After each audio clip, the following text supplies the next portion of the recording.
un petit peu guerrière, un petit peu compétitive. C'est pas une question de caractère de bagarreuse, c'est juste que j'ai eu une vie où il a fallu que je me batte beaucoup. J'ai passé la majeure partie de mon temps dans les hôpitaux où il fallait que, suite à un accident de voiture, il a vraiment fallu que je me batte. Une voiture m'est rentrée dedans, ça s'est super mal passé, j'ai eu beaucoup de séquelles. Normalement, j'aurais dû finir sur chaise roulante. Et étant petite, ça a demandé beaucoup d'efforts, surtout quand on est petit, on ne comprend pas vraiment les choses. Et c'est ce qui fait que voilà, ça m'a forgé le caractère. Et voilà, c'est les aléas de la vie en fait qui ont fait que... Ouais, remise. Yep. Yep. Ouais. Hop. Ouais.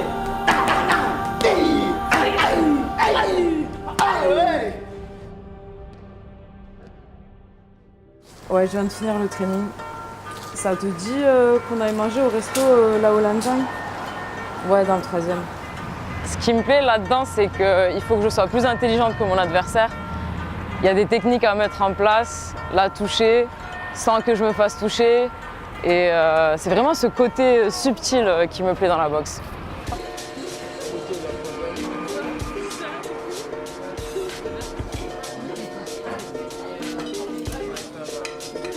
Voilà, on s'est attaché à ce personnage authentique. Vraiment, il n'y a pas de Myriam. Myriam, elle nous fait vibrer lors de ses combats. On voit réellement sa passion, sa réelle passion dans ses yeux, que ce soit quand elle boxe ou ne serait-ce que même quand elle s'entraîne. Vraiment une vraie passionnée. J'ai vu un petit peu ses vidéos, elle est suisse, je la connaissais pas avant, mais elle a affronté des boxeuses qui sont assez connues et qui ont une bonne réputation. Donc j'ai regardé un peu son style et maintenant je vais m'entraîner sur son style et je vais faire le taf. Teigneuse, une vraie teigne. Le plus dur dans ma carrière, c'est de gérer ma vie sportive et ma vie étudiante. Ça me demande beaucoup d'énergie, beaucoup d'efforts et beaucoup d'organisation. Je fais des études pour devenir professeur des écoles.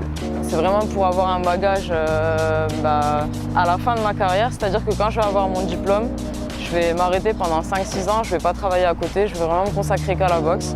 Par rapport à mes trainings et en l'occurrence par rapport à mes préparations pour le prochain Golden Fight, j'emménage l'année prochaine en Suède.